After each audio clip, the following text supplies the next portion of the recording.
එතකොට මේ ගෝලීය ලෙස බලවත් වගේම ලංකාව ගැන සැලකිල්ලක් දක්වන රටවල් ඔබතුමාගේ පාලනය දැක්කේ කොහොමද? හොඳයි, මුලින්ම ස්තුතිවන්ත වෙනවා ඔබේ මේ වැදගත් සමුළුවට මට ආරාධනා කිරීම පිළිබඳව. මම හිතන්නේ මේක ඓතිහාසික සමුළුවක් ලංකාවේ මෙතෙක් පෙර නොතිබූ ආකාරයේ. ඇත්තටම මම 2015 ජනාධිපති ධූරයට පත්වන විට මගේ අගමැතිතුමා රනිල් වික්‍රමසිංහ අගමැතිතුමා අපි දෙන්න වැඩ කෙරුවේ. විශේෂයෙන්ම සඳහන් කරන්නට ඕනේ අවුරුදු 30ක තිබුණු යුද්ධයට වඩා අසීරු අමාරු කාලයක් තමයි ලෝකේ ඕනෑම රටක යුද්ධයක් අවසන් වුණාට පසුව පශ්චාත් යුද සමය. පශ්චාත් යුද සමයේ තමයි ජාතීන් අතර සමගිය ගොඩනැගීම, මිත්‍රත්වය, සැකය දුරු කිරීම, සහෝදරත්වය ගොඩනැගීම, ඒ කටයුතු කිරීම. එතකොට ඒ සඳහා අපිට ඊටමත් වැදගත් උනේ ප්‍රධාන වශයෙන්ම ලැබිච්ච ජාත්‍යන්තර සහයෝගය ඔබ සඳහන් කළා වගේ. ඒ ජාත්‍යන්තර සහයෝගය ලබා දීමේදී මම හිතනවා ගරු සිරිමාවෝ බණ්ඩාරනායක මැතිණියගෙන් පස්සේ වැඩිම ලෝකේ රටවල් සංඛ්‍යාවක් අපි සමග එකට වැඩ කෙරුවේ, සහයෝගය දුන්නේ, ගිවිසුම් අත්සන් කෙරුවේ මගේ කාල සීමාව කියලායි මට මතක තියෙන්නේ. එතකොට පශ්චාත් යුද සමයක ඒ කටයුතු කරගෙන යෑමේදී එකක් තමයි මම බලයට පත්වන විට එක්සත් ජාතීන්ගේ සංවිධානයේ මහලේකම්තුමාගේ ඉඳලා සම්පූර්ණයෙන්ම අපෙන් ඈත් වෙලා. ඒ වගේම තමයි එක්සත් ජාතීන්ගේ මානව හිමිකම් කොමිෂන් සභාව සම්පූර්ණයෙන් අපෙන් ඈත් වෙලා. ලෝකේ රටවල් රාශියක් අපෙන් ඈත් වෙලා. ඒ මොකද අපි බලයට එන්න කලින් හිටපු බලධාරීන් එක්සත් ජාතීන්ගේ සංවිධානයේ මහලේකම්වරයාගේ සිට ලෝකේ රටවල් අසල්වැසි රටවල් හුඟ රටකටම බොරු කියලා බොරු පොරොන්දු දීලා අපි කෙරේ විශ්වාසය නැතුව තිබුණේ. එතකොට ඒ හේතුව දැන් උදාහරණයක් විදිහට ගත්තොත් එක්සත් ජාතීන්ගේ මහලේකම්වරයා යුද්ධේ නැවතිලා 2009 මැයි මාසයේ ලංකාවට ආවා. ආපු වෙලාවේ එතකොට ලී ක්වන් යූට අපේ බලධාරීන් කිව්වා ලී ක්වන් යූ කියපුවාම ලී ක්වන් යූ නෙවෙයි එවකට හිටපු මහලේකම්වරයා UN එකේ එතුමා කිව්වා මේ 13 වෙනි සංශෝධනය ක්‍රියාත්මක කිරීම අවශ්‍යයි කියලා. ඊට පස්සේ එවකට හිටපු අපේ නායකයින් කිව්වා 13 නෙවෙයි ඊට එහා යන්නත් අපි ලෑස්ති, ඒක අපි කරන්නම් කිව්වා. එතකොට ඒ විදිහට ඉන්දියා රජයටත් පොරොන්දු වුණා. UN එකටත් පොරොන්දු වුණා. මානව හිමිකම් කොමිෂන් සභාවටත් පොරොන්දු වුණා. එතකොට ආණ්ඩුවේ සමහර ඇමතිවරු ලංකාවේ UN ඔෆිස් එක ගාව ගිහිල්ලා බිම නිදාගෙන UN එකට විරුද්ධව සටන් පාට කිව්වා. රටේ ප්‍රධානියා ගිහිල්ලා ඒගොල්ලන්ට තැවිලි පෙව්වා. එතකොට අනිත් පැත්තෙන් ගත්තාම නවනීදන් පිල්ලේ කොමසාරිස්තුමිය එක්සත් ජාතීන්ගේ මානව හිමිකම් සභාවේ ලංකාවට පැමිණියා. ලංකාවට පැමිණිච්ච වෙලාවේ ආණ්ඩුවේ නියෝජ්‍ය ඇමතිවරයෙක් කිව්වා නවනීදන් පිල්ලේ මට විවාහ කරගන්න තියෙනවා නම් හොඳයි කියලා. ඉතින් මේවත් එක්ක ප්‍රධාන වශයෙන්ම UN එක අපිත් එක්ක සම්පූර්ණයෙන් ඈත් වෙලා ඉතියි. එතකොට UN එක ඈත් වෙනකොට යුරෝපා සංගමය අපෙන් ඈත් වෙන එක, ඒ වගේම ජාත්‍යන්තර මුල්‍ය ආරමුදල IMF ද, ADB ද, World Bank ද, JICA ද, COICA ද මේ ඔක්කොම අපෙන් ඈත් වෙන එක පුදුමේන කාරණයක් නෙවෙයි. ඕකේ. එතකොට EU එකේ ඉඳලා ඔය ඔක්කොම. එතකොට මේ තත්ත්වයන් එක්ක අපි ලොකු උත්සාහයක් ගත්තා ප්‍රධාන වශයෙන්ම ජාත්‍යන්තරයේ දිනා ගැනීම සඳහා. අපි යුද්ධයක් කරලා අවුරුදු 30ක ඒ අවුරුදු 30ක යුද්ධෙන් පස්සේ රට දුගී දුප්පත් භාවයට පත් වෙලා ආර්ථික වශයෙන් කඩා වැටිලා ජාතීන් අතර මිත්‍රත්වය අසමගිය ඇති වෙලා මිත්‍රත්වේ නැතුව ඉතා අසීරු අමාරු දැනක තමයි අපි හිටියේ. නමුත් අපිට අපේ ආණ්ඩුවට පුළුවන්කම තිබුණා එක්සත් ජාතීන්ගේ සංවිධානය සහ මානව හිමිකම් කොමිසම සභාව අපිට දුන්නු යම් උපදෙස් ඒවා අපිට ක්‍රියාත්මක කරන්න පුළුවන් වුණා. උදාහරණයක් විදිහට ගත්තොත් එක් පැත්තකින් අතුරුදහන් වූවන් පිළිබඳව කොමිෂන් සභාවක් පිහිටවීම. එතකොට ඒ කාර්යය අපි කෙරුවා. ඊළඟට ජාතීන් අතර රටේ අභ්‍යන්තර සමගිය ඇති කිරීම සඳහා විශේෂයෙන්ම ජාතික සමගිය ගොඩනැගීමට අපි ආයතනයක් පිහිටෙව්වා. ඒ ආයතනයේ සභාපතිතුමිය හිටියේ ගරු චන්ද්‍රිකා බණ්ඩාරනායක කුමාරතුංග මැතිණිය. අපිට ඒක නේද ඊළඟ වටේ කතා කරන්නේ. ඒකයි. එතකොට ඇත්තටම මෙතන ඉන්න අපි තුන් දෙනාම 2015 ඒ වගේම 19 ඉවර වෙනකන් ඒ ආණ්ඩුව කරන්න අපි එකට හිටපු තුන් දෙනෙක් අපි තුන් දෙනා මේ වේදිකාවේ ඉන්නේ. එතකොට මේ කාරණාත් එක්ක අපි මූලික වශයෙන් අපිට පුළුවන්කම ලැබුණා ආර්ථිකය ගොඩනගා ගැනීම සඳහා විශේෂයෙන්ම ජාත්‍යන්තර සහයෝගය අපිට ප්‍රධාන වශයෙන් ලබා ගන්න. දැන් මම දන්න විදිහට සිරිමාවු බණ්ඩාරනායක මැතිණියෙන් පස්සේ ඒ උත්සාහය සාර්ථක වුණාද ජනාධිපති? ජාත්‍යන්තර සහයෝගය ලබා ගන්න එක ඇත්තටම ඒක සාර්ථක වුණා. සාර්ථකයි. ඒක සාර්ථක වුණා. දැන් සිරිමාවු බණ්ඩාරනායක මැතිණියගෙන් පස්සේ රුසියාවට රාජ්‍ය සංචාරයක් ස්ටේට් විසිට් එකක් හම්බුනේ මට. එතකොට ජර්මනියට ස්ටේට් විසිට් එකක් හම්බුනේ මට. එතකොට ඒක ප්‍රධාන වශයෙන් මේක මේ මගේ නමටවත් මගේ රූපෙටවත් ශරීරයටවත් නෙවෙයි හම්බුනේ. අපේ ප්‍රතිපත්ති වලට. විශේෂයෙන්ම 19 වෙනි සංශෝධනය සම්මත වුණායින් පසුව රටේ දේශපාලන ස්ථාවරත්වය සහ ප්‍රජාතන්ත්‍රවාදයේ තහවුරු කිරීමත් මානව හිමිකම් මූලික මිනිස් අයිතිවාසිකම් තහවුරු කිරීමත් ඒ වගේම ජාතීන් අතර සිංහල දමිළ මුස්ලිම් මැලේ බර්ගර් ආගම් භේදයකින් තොරව මේ සියලු දෙනා එක තැනකට ගැනීම සඳහා ඒකයි මම කිව්වේ පශ්චාත් යුද සමය යුද්ධයක් කරනවට වඩා අමාරු කාලයක් හිද්දිනා ගැනීම ජනතාවගේ. එයයි එකට සහෝදරත්වයෙන් එකට එකතු කිරීම. එතකොට ඒ කාර්ය අපි කළා. දැන් ඊළඟට ඔබ විශේෂයෙන්ම ඔබතුමා සඳහන් කළා මේ පාස්කු ප්‍රහාරය සම්බන්ධයෙන් පාස්කු ප්‍රහාරය ගැන කියනකොට මම මේ මහසභාවේ නෙවෙයි ඕන තැනක මම කියන්න පුළුවන් පාස්කු ප්‍රහාරය පිළිබඳව කිසිදු පොලිසිය හෝ ආරක්ෂක අංශ යුද හමුදා බුද්ධ්‍යංශ නැත්නම් රාජ්‍ය බුද්ධ්‍යංශ ජාතික බුද්ධ්‍යංශ මේ කිසිම කෙනෙක් අප්‍රේල් 4 වෙනිදා 2019 පළවෙනි තොරතුරු ලැබිලා අවසානයේ බෝම්බ පුපුරන දවසේ උදේ 7ට පොලිස්පතිවරයාට ඒගොල්ල අතරේ සාකච්ඡා ගියා මිසක් ඒ කිසිම කෙනෙක් මට මේ කාරණාව කිව්වේ නැහැ. මේක බොහොම පැහැදිලිව මම අධිකරණයට කිව්වා. එතකොට අනිත් පැත්තෙන් ගත්තාම මේ අපි බොහෝ වෙලාවට මම හිතන්නේ මේ ඉන්න තමුන්නාන්සලා මූලික වශයෙන් ඒ සිද්ධි ඒ කියන්නේ රාජ්‍ය ප්‍රතිපත්ති සම්පාදනයට ලොකු බලපෑමක් කළා. මොකද ඒ වෙලාවේ තිබිච්ච වාතාවරණයත් එක්කලා. ඔව්. ප්‍රතිපත්ති සම්පාදනය ඉතාමත් වැදගත් වුණා. එතකොට ඒ තුල අපිට පුළුවන්කම ලැබුණා ඒ විදිහේ හොඳ වැඩපිළිවෙලක් ඉස්සරහට ගෙනියන්න. ඒ වගේම මම කියන්නට ඕනේ බොහොම සන්තෝෂෙන් 1947 ඉඳලා මේ වෙනකම් අපේ ආණ්ඩුව එදා තිබ්බ වාර්තාව සංචාරකයින් ගෙන්වා ගැනීම පිළිබඳව 2018 තමයි ලංකාවේ වැඩිම සංචාරකයින්ගේ මුදලක් ලංකාවට ඇවිල්ලා අපි එතෙන්ට එනවා. අද වෙනකම් කිසිම කෙනෙකුට ඒ වාර්තාව බින්දින්න පුළුවන් වෙලා නැහැ. අපි එතෙන්ට එනවා. මම ප්‍රාර්ථනා කරනවා ඉදිරියේ ආණ්ඩුවකට අලුත් ආණ්ඩුවට ඒ වාර්තාව බින්දින්න කියලා. ඒ මොකද රටට ආදායම එන්න සංචාරකයෝ ගෙන්න ගන්න. ඒක ඉතාම අවශ්‍යයි. එතකොට අනිත් පැත්තෙන් ගත්තාම මම කියන්නට ඕනේ දැන් මේ ඔය මගේ නඩුවේ එහෙම තිබුණා දැන් ආරක්ෂක මණ්ඩලයේ මම කැඳවල නැහැයි කියලා.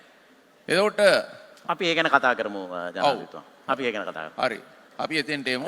හරි. ඊළඟ අවස්ථාව දෙන්න. හොඳයි.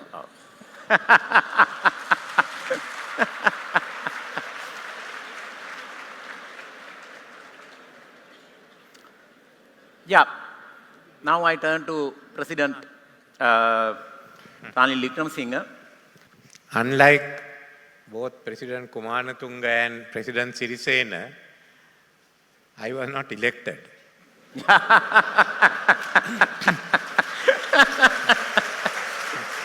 Selected, is it? I just walked into the office and sat down because no one was claiming it. Yeah. But I have had the opportunity of serving as Prime Minister under both of them. So I mean, basically what I had was to deal with a country that was bankrupt. There was no money. There were queues. People are finding it difficult to live. So first part of it really was, I went into Japan. That was the only country I went to initially. Yeah. I went to Mr. Abe's funeral, but I met Prime Minister Kishida. And I must thank him for all the help that he gave after that. Japan always stood behind us. Everywhere we turned to, Japan had already intervened and made it smooth for us.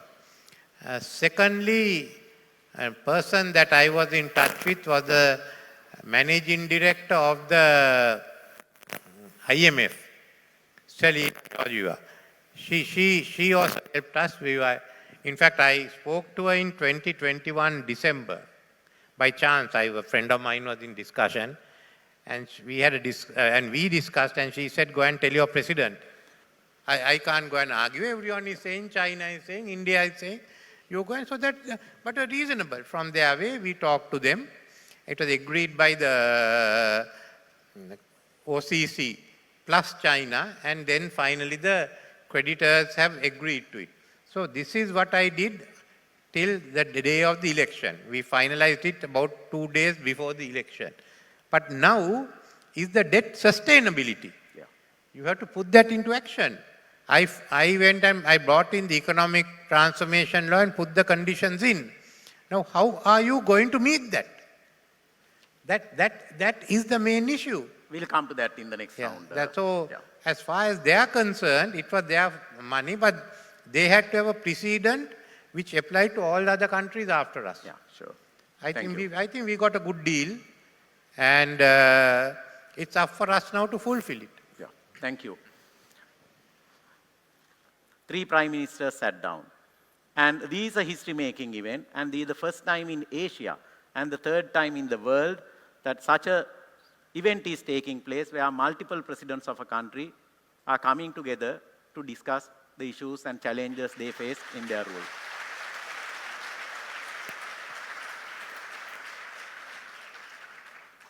Thank you. So, I go to President Chandrika Bandaranaike Kumaratunga. You took bold initiatives to resolve the ethnic conflict, initiated dialogue and proposed constitutional changes, you alluded to it, to address grievances. You had to work with a fragile parliamentary majority. Can I start with the last question? Yes. Anything you could have done differently? No. No. The one before the last. So one before last. What are the other key achievements you are proud of? That I can't say I'm proud of it. All of us who are part of it will be proud of it. Government. Well, you talked of the economy. Yeah. That was the second slogan that we were elected on. We talked of, the SLFP, which I chaired at the time, had a socialist economy. And they were against private enterprise. They were nationalizing lots of things, and that was one of the reasons that the Western world was very worried about my coming in. Yeah. But we were able to assure them. So we realized that the world had moved forward far, far from where the SLFP had started its socialist economic policies, and the world had accepted the free market economy. Yeah. Yes. So I came out with the concept that even I found it difficult to accept it first because I was a socialist economist. Yeah. But practically... You were more socialist. You were more socialist. Definitely. Yeah.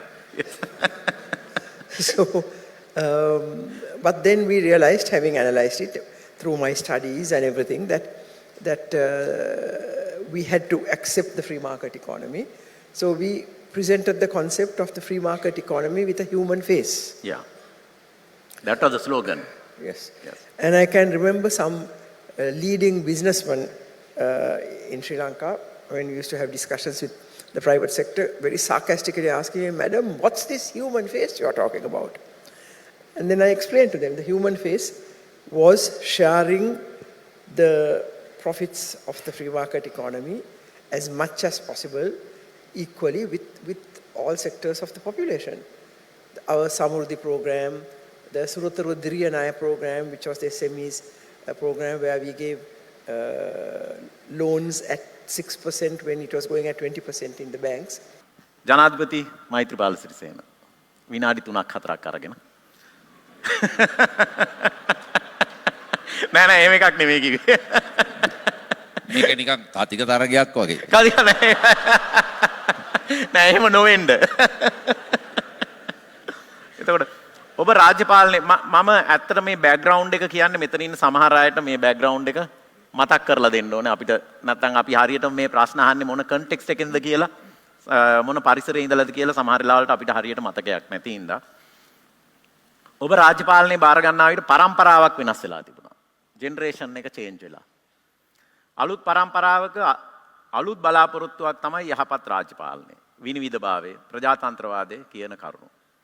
ඒතර ඒ වගේ විශාල බලාපොරොත්තු සමග ආර්ථිකය හැසිරීම සහ සංවර්ධනය කිරීම ඉතා විශාල අභියෝගයක්. ඔබ ජනාධිපති ධූරයේ ජනතාවට සමීප කිරීමට විශාල උත්සාහයක් දැරුවා. මට මතකයි ඒක අවස්ථාවකදී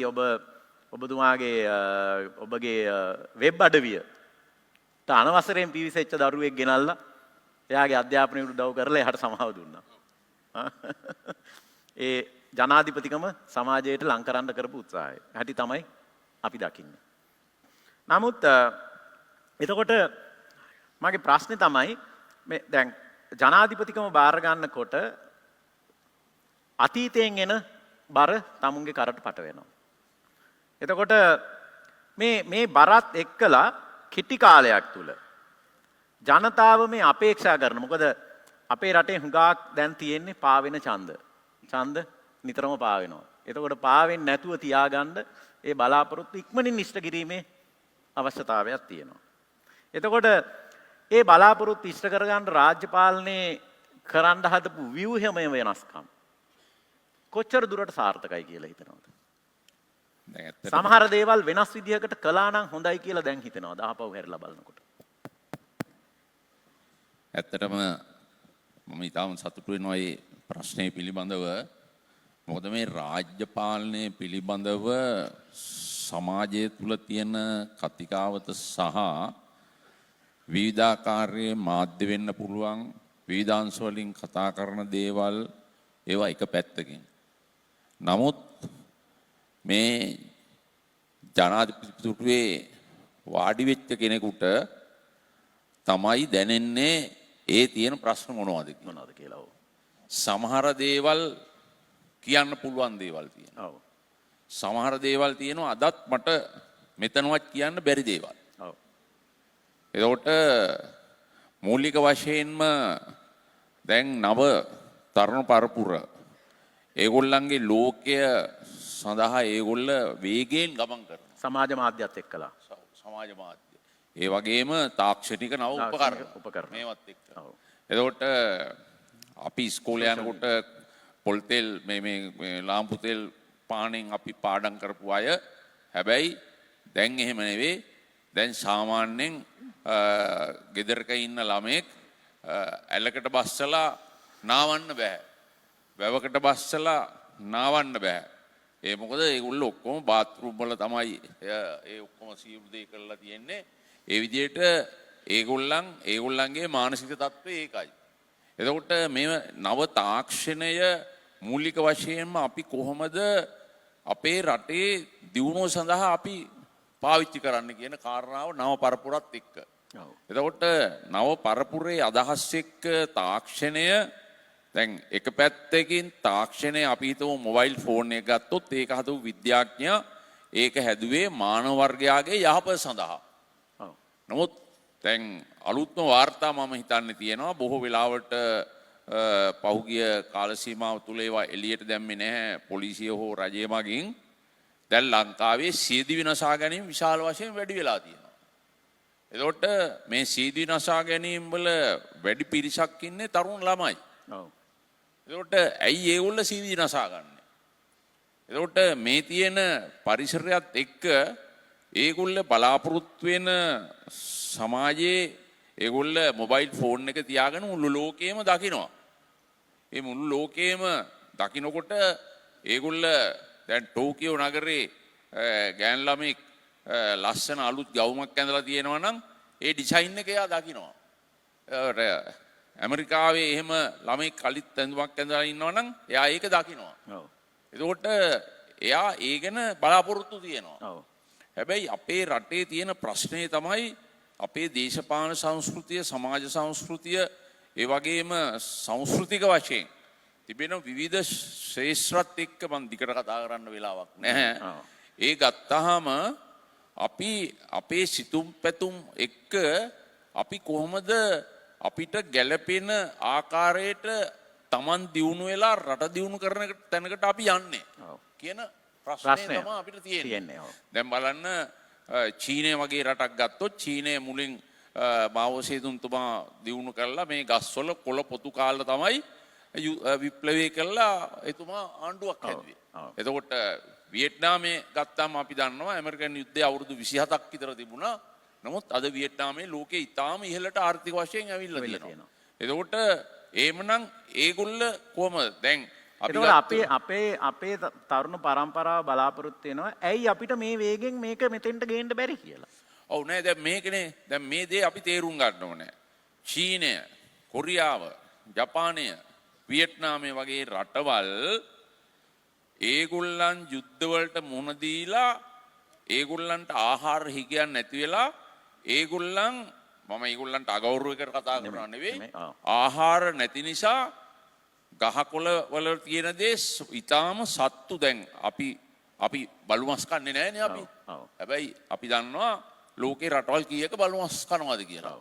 එතකොට ඒ විදිහට නොයෙකුත් මේ කොය කුරුමිනියෝ නොයෙක් දේවල් ගෙම්බොද ඉබ්බොද ඕන එකේ කන්න පටන් ගත්තා. ඒ අර ඇත්තටම කෑම දුර්භික්ෂත් එක්කලා. දුර්භික්ෂත්වය නිසා. හැබැයි ඒ අමාරුකම් තුලින් ඒගොල්ල ගොඩ නැගුණා. ඒගොල්ල ගොඩ නැගුණා.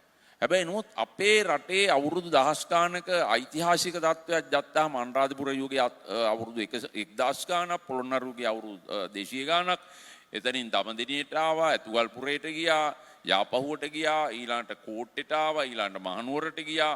එහෙම ඇවිල්ලා 505 ඉඳලා අපි විශේෂයෙන්ම ලන්දේසින්ගේ ඉඳලා මේ ඉංග්‍රීසීන් දක්වා පාලන කාල සීමාවල් තුල අපිට ප්‍රශ්න රාශියකට මුහුණ දෙන්න සිද්ධ වුණා. එතකොට ඒ සිද්ධ වීම එක්ක අපි ප්‍රධාන වශයෙන්ම දැන් විදේශිකයින් අපේ රට අවුරුදු 400 ගාණක් පාලනය කරුවා මොන විදියට හරි. හැබැයි අපි දැන් කීයද අවුරුදු 74යි අපි. එතකොට අවුරුදු 400 ගාණක් රට පාලනය කරපු අයගේ තිබෙන සිතුම් පැතුම් සහ අදහස් එක්ක නව තාක්ෂණයත් එක්ක අපේ දරුවෝ තරුණ අය තරුණ පරපුර බලනවා වේගෙන් කොහොමද අපි ඉස්සරහට යන්නේ කියලා. හැබැයි මේ වේගෙන් යන්න බෑ. ඒකට රටක් ලෝකේ රටවල් දියුණු වෙලා තියෙන්නේ කොහොමද කියලා අපි දන්නවා. දැන් ඇමරිකාව වගේ රටක් ගත්තාම රතු ඉන්දියන් කාර්යෝ තමයි ඇමරිකාවේ මුලින්ම හිටියේ. ඉංග්‍රීසින් ගිහිල්ලා වෙඩි තියලා ඔක්කොම අල්ලගෙන එතකොට එතනින් තමයි ඒක බිහුනේ. ඔව් දැන් ඇත්තටම මේක ජනාධිපතිතුමා මේ මෙතන ඉන්න අපේ ගණකාධිකාරීන් වුණාට ඇකවුන්ටන්ට්ස්ලාත් වැදගත්. මොකද ආයතනයක වුණත් ওই පරිසරයම තමයි තියෙන්නේ. තියෙන්නේ. ආයතනයකත් ওই පරිසරයමයි තියෙන්නේ. මොකද සමහර ලාවලට සේවකයෝ එහෙම නැත්නම් කොටස් හිමියෝ අයිතිකාරයෝ බලාපොරොත්තු වෙන තරමටම ඒ වේගයෙන්ම ආයතන සමහර ලාවලට දිනු කරන්න බෑ. සභාපතිතුමා ඒ වේගයේ කොතරම්ද කියලා කියන්නේ අපි ගම්මු පාසලක් ගම්මු. අද ලංකාවේ පාසලක ඉන්න ගුරුවරු ටික එකමුතුව ඉන්නවද? එකමුතුව නැහැ. අපි රජයේ කාර්යාලයක් ගම්මු. රජයේ කාර්යාලයක් ගත්තොත් රජයේ කාර්යාලයේ ඉන්න නිලධාරි ටික එක තැනකට ඉන්නවද? ඒ වගේම අපි ගත්තොත් ත්‍රිවිධ හමුදාව පොලිසිය ගත්තොත් ඒගොල්ලන්ගේ විශේෂයෙන්ම ප්‍රොමෝෂන් මාරුවීම් නොයෙකුත් ප්‍රශ්න නිසා ඒගොල්ල අතරේ අභ්‍යන්තර ප්‍රශ්න රාශියක් තියෙනවා. මේක ලේසි වැඩක් නෙමෙයි. එතකොට ඒගොල්ල ඒවත් එක්ක තමයි ඔළුව වැඩ කරන්නේ. එතකොට සමහර ලාවට Tamanට සුසුසු තැන Tamanට හම්බුනේ නැත්නම් එයා කාර්යක්ෂම රාජ්‍ය නිලධාරියෙක් වෙන්නේ නැහැ. ලංකාවේ රාජ්‍ය සේවය අද ගත්තාම කාර්යක්ෂමතාවය මම හිතන්නේ මේ වෙන විට 125ක් 30ක් අතර වගේ තමයි තියෙන්නේ. අපි එතෙන්ට එමු. ඔව්. එතකොට ඒ විදියට ගත්තාම බලන්න අපි කොතනද අපි නැවතිලා ඉන්නේ කියලා. ඒකයි. රජයේ කාර්යාලය එහෙමනම් ත්‍රිවිධ හමුදා පොලිස් අතරේ ඒගොල්ලන්ගේ අභ්‍යන්තර ප්‍රශ්න ඒවා අදීය දේවල් නෙවෙයි. ඒවා බොහොම කල් ඉඳලා තියෙන දේවල්. එතකොට ඊළඟට දැන් ගමක සංස්කෘතිය ගත්තාම ගමේ සංස්කෘතිය අපි පොඩි කාලේ වගේද අද මොනතරම් වෙනස් වෙලාද? දැන් අපි ගමේ ඉන්නකොට පොඩි කාලේ ගමේ වෙද මහත්තයා, ගමේ ආරච්චි මහත්තයා, ගමේ විධාන මහත්තයා, ගමේ සර්ප වෙද මහත්තයා, ගමේ පන්සලේ හාමුදුරුවෝ. හරිද? ඉස්කෝලේ ඒ කාලේ කිව්වේ ඉස්කෝලේ ලොකු මහත්තයා කියලා කිව්වේ. හරිද? අපි ඒ ගැන දිගට කතා කරමු. අපි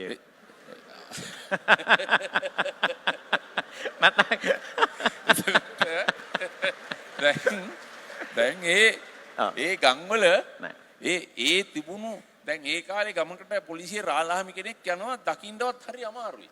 ඒ මොකද අර 5 දෙනා 6 දෙනා තමයි ගම ගෙනියන්නේ. ගමට හොරෙක් ආවත් ටක් ගාලා ගමේ අය නෑ මෙතන ඒ කියන්නේ රාජ්‍ය පාලනයේ තියෙන සංකීර්ණ බව. ඒ කියන්නේ අපේ තිබිච්ච සංස්කෘතියත් මේ රාජ්‍ය අවුරුදු ගාණක් තිස්සේ ආපු රාජ්‍ය පාලනයේ තියෙන හැඩයත් ව්‍යුහයත් එක්ක ගත්තාම ඉතා ඉක්මනින් වෙනස් කිරීම කරන්න සෑහෙන්න අමාරුයි ප්‍රජාතන්ත්‍රවාදී රටක මේ පරිසරයක් තියෙන රටක. ඕකේ රයිට්. ප්‍රශ්නයක් තියෙනවා ඔඩියන්ස් එකෙන්. මේකත් ඇත්තටම මේ පංචාවසා දූෂණයට සම්බන්ධ ප්‍රශ්නයක්. ඔබ ජනාධිපති ධූරයට පත් වුණේ 2015 දී. එතකොට ඒ වන විටත් රටේ දූෂණය සම්බන්ධයෙන් ලොකු කතා බහක් තිබුණා. දූෂණ දර්ශකයේ ඔබ රට බාර ගන්න වෙලාවට 67 තිබිච්ච 2004 දී 67 තිබිච්ච දූෂණය පිළිබඳ දර්ශකය ඔබ රට බාර ගන්නකොට 85 දක්වා ඇවිල්ලා තිබුණා. හැබැයි 2019 ඔබ රාජ්‍ය පාලනය අවසන් කරනකොට ඒක 93 බවට ගිහිල්ලා තිබුණා.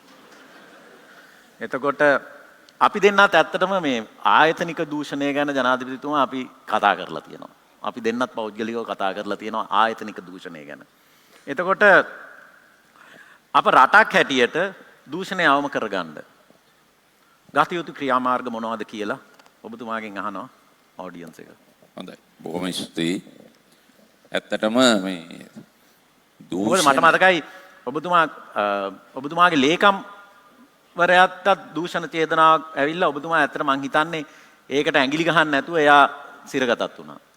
මගේ මේ කාර්ය මණ්ඩල ප්‍රධානී ඒ වගේම මම පත් කරපු සංස්ථාවක සභාපතිවරයෙක් ඒගොල්ලෝ අහුණා. ඔව්. බරපතල චෝදනා යටතේ. ඔව්. දවස් 2-3ක් යනකම් අල්ලස්සා දූෂණ කොමිසම ඒගොල්ලන්ගේ ප්‍රකාශ ගත්ත මිසක් එතනින් එහාට මුත් කරේ නැහැ. මගෙන් මොකක් හරි වචනයක් එයි කියලා හිතාගෙන ඒගොල්ලෝ පොඩ්ඩක් නැවතිලා හිටියා. මේක සේව් කරන්න පුළුවන්. මගේ යටතේ හිටපු නිලධාරීන් නිසා. නමුත් මම වචනයක්වත් ඒ සම්බන්ධයෙන් ඒගොල්ලන්ට කතා කරේ නැහැ. මම පස්සේ ඒගොල්ලන්ට කිව්වා ඕගොල්ලෝ නීතිය හරියට කරන්න. මට ඒක කිසිම ප්‍රශ්නයක් නැහැ. ඒ ඇරෙන්න මට වෙන කරන්න දෙයක් මම ඌට අත ගහන කෙනෙක් නෙවෙයි කියලා. දැන් ඇත්තම කියනවා නම් දැන් මගේ දැන් ඔය චෝදනා වගේම මගේම සහෝදරයා පොළොන්නරුවේ ඉන්න එයා බීමත්ව ගිහිල්ලා මේ මගේ සහෝදරෝ පිරිමි ඉන්නවා තව 5 දෙනෙක්. බීමත්ව ගිහිල්ලා ඩිපෙන්ඩරයක් කෙලවගෙන ගිහිල්ලා මෝටර් සයිකලේ ගිය දෙන්නෙක් හැප්පිලා ඒ දෙන්න එතනම මැරුණා. එතකොට දවස් 3-4ක් යනකම් මම ජනාධිපති කාලේ. ඔව්. එතකොට පොලිසිය ඒ වෙනකම් මගෙන් වචනයක් එයි කියලා මෙයාව අත්අඩංගුවට ගත්තේ නැහැ. ඔව්. පස්සේ මං 3 වෙනි දවසේ නැත්නම් 4 වෙනි දවසේ තමයි මම ඇහුවේ ඒ SSP ඩිවිෂන් ගෙන් පොළොන්නරුවේ ඇයි තවමත් මෙයාව අත්අඩංගුවට ගන්නේ නැත්තේ? මෙයාගේ වාහනේ හැප්පිලා දෙන්නෙක් මැරුණා නම් අනිත් අය කාගෙන් හරි ඔවැනි සිද්ධියක් වුණා නම් ඒ ගන්න ක්‍රියාමාර්ගය ගන්න. එතකොට මම ජනාධිපති කාලේ මගේ සහෝදරයා මාස ගාණක් රිමාන්ඩ් එකේ හිටියා. ඔව්. මම එහෙමයි නීතිය ක්‍රියාත්මක කළේ. ඉතින් ඒක නිසා මම කිසිම තැනක වංචාවට දූෂණයට ඉඩ දුන්න කෙනෙක් නෙවෙයි. ඉතින් අනිත් පැත්තෙන් ගත්තාම සභාපතිතුමා මෙතන තියෙන ප්‍රශ්නය මේකයි.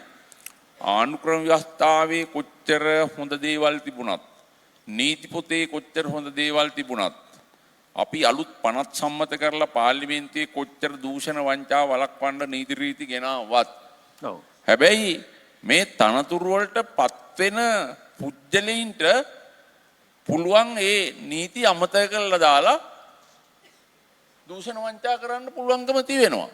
ඒක නිසා රටේ පාලකයා හොඳ වූ තරමින්ම රටක් හැදෙන්නේ නැහැ. ඊළඟට දෙවෙනි අගමැති ගත්තොත් එහෙම නැත්නම් තුන්වෙනි ගත්තොත් කැබිනට් මණ්ඩලය ඒ 1 2 3 ප්‍රධාන වශයෙන්ම පිරිසිදු වෙන්න ඕන දූෂණය වංචාවෙන් තොර වෙන්නට ඕන. ඊළඟට අනිත් පැත්තෙන් ගත්තාම දේශපාලඥයන් විතරද දූෂණ වංචා කරන්නේ. දැන් අපි හැම කෙනෙක්ම දන්නවා සමහර දේශපාලඥයෝ දූෂණ වංචා කරනවා. නමුත් මම සභාපතිතුමා කොහෙත්ම කැමති නැහැ මේ පහුගිය අවුරුදු 74ම මේ රට කාපුම් මේ රට පාලනය කරුවේ කියලා කියනවා. ඒක මම සම්පූර්ණ ප්‍රතික්ෂේප කරනවා. නැවතත් එක් කිව්ව. ඔව්.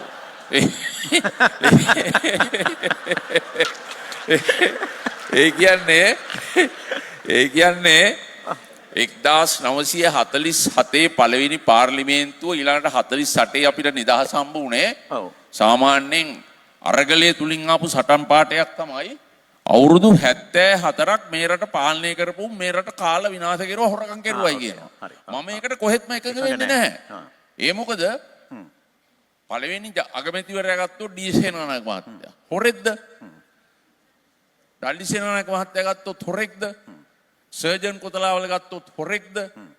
එස්.ඩබ්ලිව්.ආර්.ඩී. බණ්ඩාරනායක මහත්තයා ගත්තොත් හොරෙක්ද? සිරිමාවු බණ්ඩාරනායක මහත්තයා ගත්තොත් හොරෙක්ද?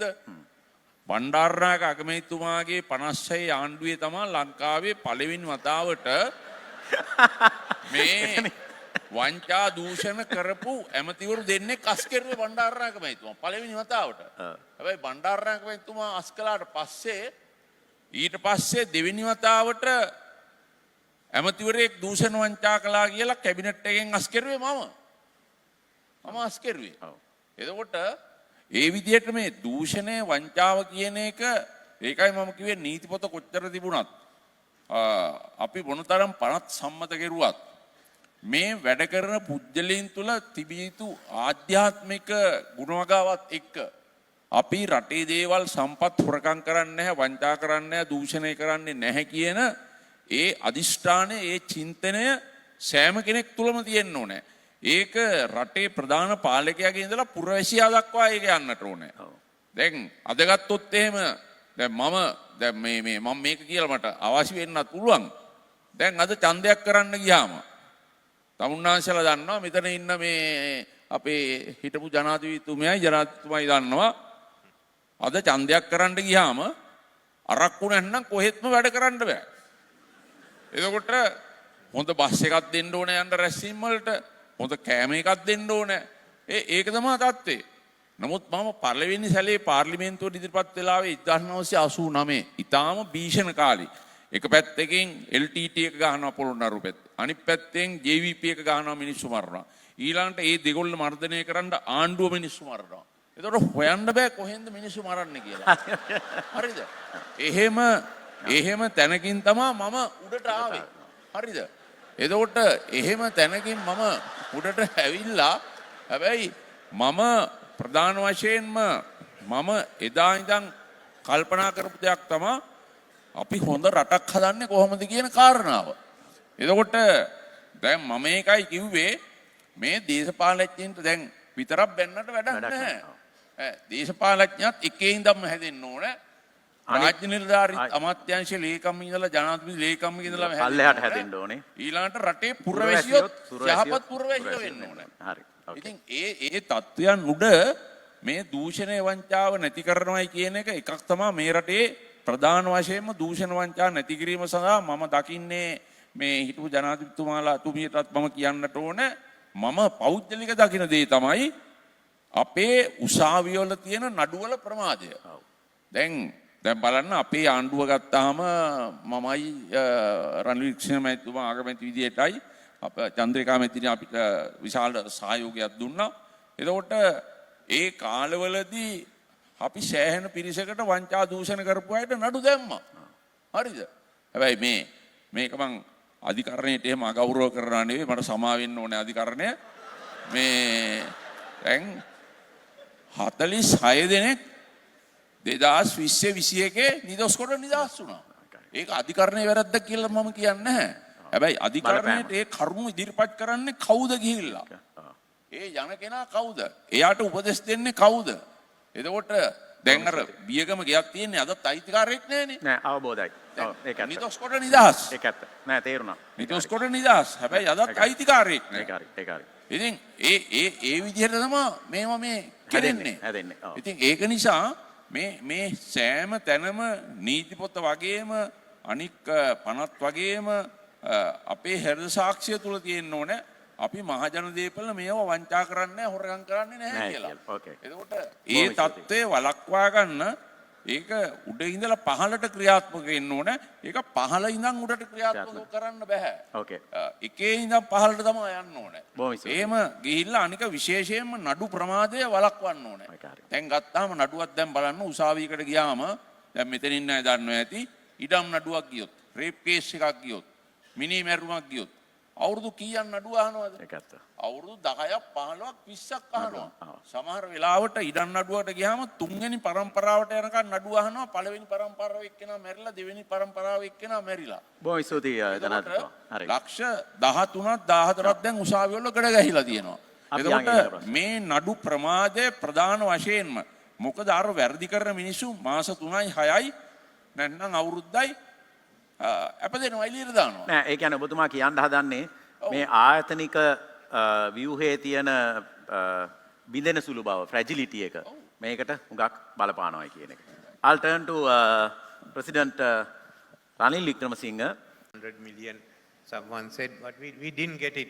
I must say, no, it was not there. I mean, they came to me. Then Minister Tilak Maharapana here. Tilak Maharapana spoke with the foreign minister of UAE and with Dubai. We couldn't find the money. We both, I mean, the money away, President. no, there was no trace of money. Okay. No. Last question. There is no trace of money. There is no trace of money because I know the bank said, no, we can't disclose anything unless you have a court order from your own. Yeah, they refused to disclose. No, we didn't have we didn't have anything. We didn't have a dollar. We heard it was there.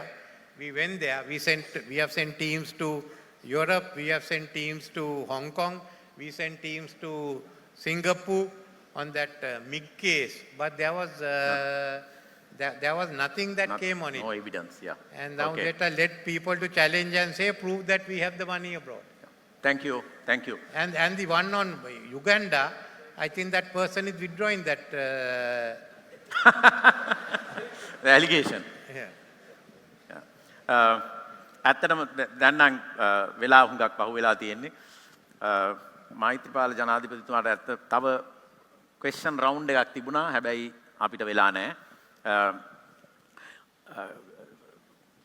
ජනාධිපතිතුමනි මං හිතන්නේ මේ වගේ වැඩසටහනක් කරන්න මේ වරලක් ගණකාධිකාරී ආයතනය පෙළඹෙනකොට මට හිතෙනවා වරලක් ගණකාධිකාරී ආයතනයට තියෙනවා පොඩි පසුතැවිල්ලක් කියලා. ඒ පසුතැවිල්ල තමයි ලංකාවේ තියෙන සමාගම් වලින් 50%ක ප්‍රධාන විධායක නිලධාරියෝ ඉන්නේ ගණකාධිකාරීවරු.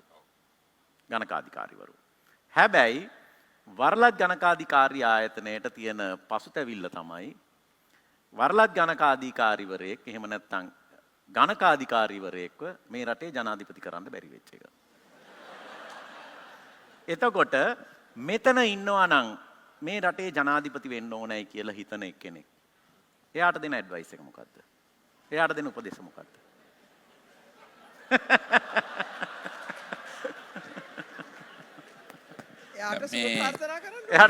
නෑ ඊට වැඩිය දෙයක්.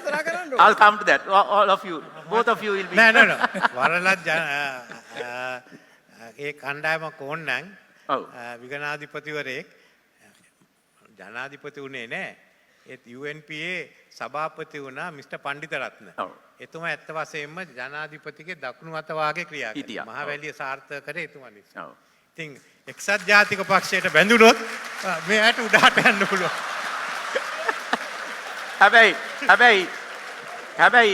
හැබැයි කම්පනි එකක CEO කෙනෙක් වෙන්න පුළුවන් නම් ඇයි රටේ CEO කෙනෙක් වෙන්න බැරි? කම්පනි එකක CEO කෙනෙක් වෙන්න පුළුවන් නම් ඇයි රටේ CEO කෙනෙක් වෙන්න බැරි කියන ප්‍රශ්නෙට උත්තරයක් දුන්නොත් කිසි ප්‍රශ්නයක් නැහැ. නෑ ප්‍රශ්නයක් නෑ. හැබැයි මොකද්ද දෙන උපදේශ මොන වගේ දේවල්ද?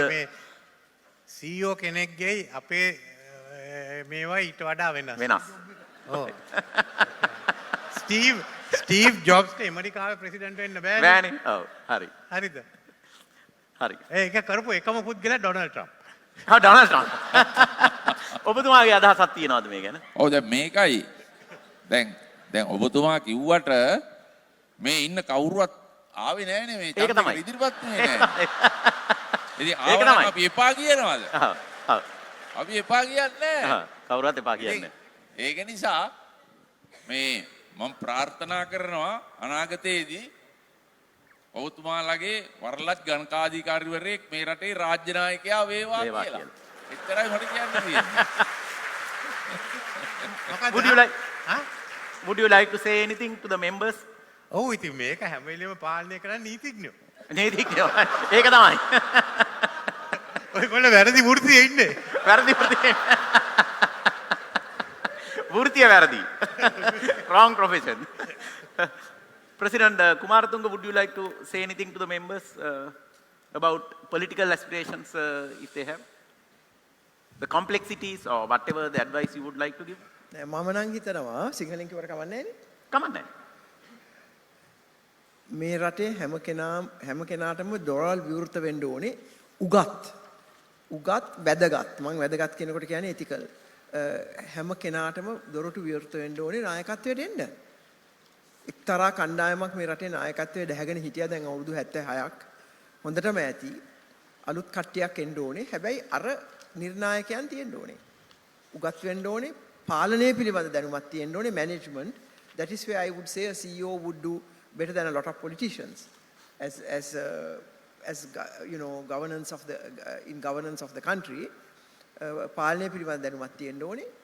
අවංකකම තියෙන්න ඕනේ. ඊට පස්සේ ඕන කෙනෙක්ට පුළුවන්. දැන් මම මගේ වෙලාව ගත කරන්නේ දේශපාලනයට නෙමෙයි අලුත් තරුණ නායකයෝ හදන්න. ආයතන කීපයක් හදාගෙන we are building leaders. Thank you. Leadership. ඉතින් මම ඒක විශ්වාස කරන නිසා. Thank you. Thank you. Can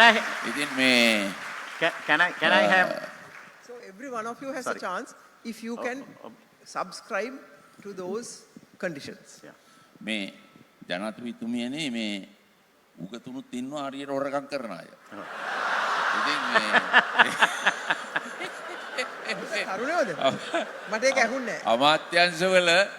අමාත්‍යංශවල ඔබතුමාලා දෙන්නම දන්නවා ඇමතිට හොරකම් කරන්න බෑ අමාත්‍යංශ ලේකනුයි චීෆ් එකවුන්ටන්ට්නුයි දන්නේ නැතුව.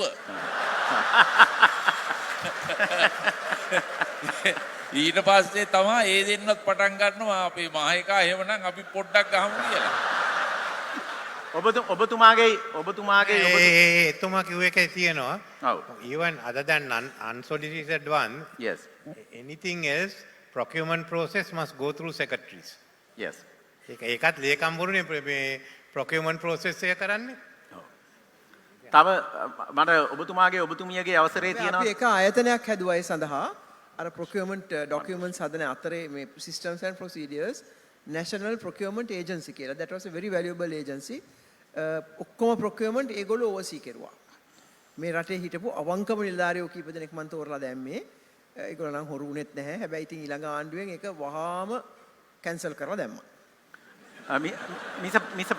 Mr. President and Mrs. President, can I have your permission to ask the last minute question from President Sirisena? මේක ඇත්තටම මේ ටිකක් දේශපාලන ප්‍රශ්නයක් ඔඩියන්ස් එකෙන් එන ප්‍රශ්නයක්. ඔබතුමාගේ කාලේ මේකේ එසෙන්ස් එක තමයි ඔබතුමාගේ කාලේ එනම් 2018 වර්ෂයේදී රටේ ව්‍යවස්ථා අර්බුදයක් ඇති වුණා. ඒක ඇති වුණේ ඔබතුමා එවකට හිටපු මහින්ද රාජපක්ෂ මහත්මයාව අගමැති කරලා ඒක ශ්‍රේෂ්ඨාධිකරණය නීති විරෝධී කියලා කිව්වා. ඊට පස්සේ ඒකෙන් ඇත්තටම මම මේ ප්‍රශ්න කියන එක්කෙනා කියනවා තරුණ පරම්පරාව ආයිත් විශ්වාසයේ යම්කිසි දුරකට පළුදුනා කියලා ප්‍රජාතන්ත්‍රවාදී ආයතන ගැන ලංකාවේ. ඒ ගැන ආපහු හැරිලා බැලුවොත් ඔබතුමාට මොකද්ද හිතෙන්නේ? ඊටාම කිටියෙන් උත්තරයක් දෙනවා නම් දැන් කාලය අවසාන හින්දා. නෑ මට ඔකට උත්තරේ දෙන්න පුළුවන්. මේ රනිල් වික්‍රමසිංහතුමා මේ දැන් මෙච්චර හොඳට අපි කතා බහ කර ඉඳලා මාත් එක්ක තරහ වීදි දන්නේ නැහැ. දන්නේ නැහැ. ඉතින් නෑ තරහ වෙන්නේ නැහැ. ඒක නිසා මේ ඕන කෙනෙකුට පුජ්‍යලිකව මාව හම්බුනොත් මං කියන්න. හරි ඕකේ. thank you. මං හිතන්නේ ඒක සාධාරණ උත්තරයක්. මං හිතන්නේ ඒක සාධාරණ උත්තරයක්. ඒක මගේ තනි තීන්දුවක් නෙවෙයි. හරි ඕකේ. හැබැයි ඒකේ වගකීම මම ගන්න ඕනේ. හැබැයි රාජ්‍ය නායකයෙක් වුණාම මම ඒකයි කිව්වේ බොහෝ අය හිතනවට වඩා සංකීර්ණයි. එයාට නොයෙකුත් ප්‍රශ්න වලට මුහුණ දෙන්න සිද්ධ වෙනවා. ඒකයි ජාතික වශයෙන්, අන්තර්ජාතික වශයෙන්, අභ්‍යන්තර වශයෙන් රාජ්‍ය පාලනය තුල. දැන් ඒකනේ දැන් අපි ගත්තොත් අපේ ඉතිහාසයේ ලංකාවේ මල්ලි අයියා රජ කරනවා නම් අයියාව මරලා පාලනය ගන්නවා. එතකොට බිෂවරු ඉඳලා තියෙනවා රජුරුව මරලා බිෂව රජකම ගත්තා. ඔව්. ඉතින් ඒ විදිහේ සංස්කෘතියක් අපිට තියෙනවා. මොකද yeah I know actually history of the world is history of power. History of world is history of power. ආගමැති කෙනෙක් මරලා තව ආගමැති කෙනෙක් ගෙනවා. So with that would you like to say anything the last comment would you like to make? You have a comment to make, Mr. President? Yes, well, I would say, far Before we as conclude. presidencies, heads of government are concerned, it's not whether you are a lawyer or whether you are some other profession. Yeah. It is basically how do you know, how play can the you give game. leadership? Yeah. It's partly strength, it is partly shrewdness, Yes. it's partly maneuvering. Yeah. Did we talk of all this? So with that, we bring this session to a close. I am sure the presidents here deserve a standing ovation. Please. Thank you, Your Excellencies. Thank you very much to the audience. Could you please join me in giving a round of applause? And we invite Your Excellencies to remain seated just for a few minutes. Mr. Mahendra Jayasekara, we invite you to remain seated for a few minutes. Just a few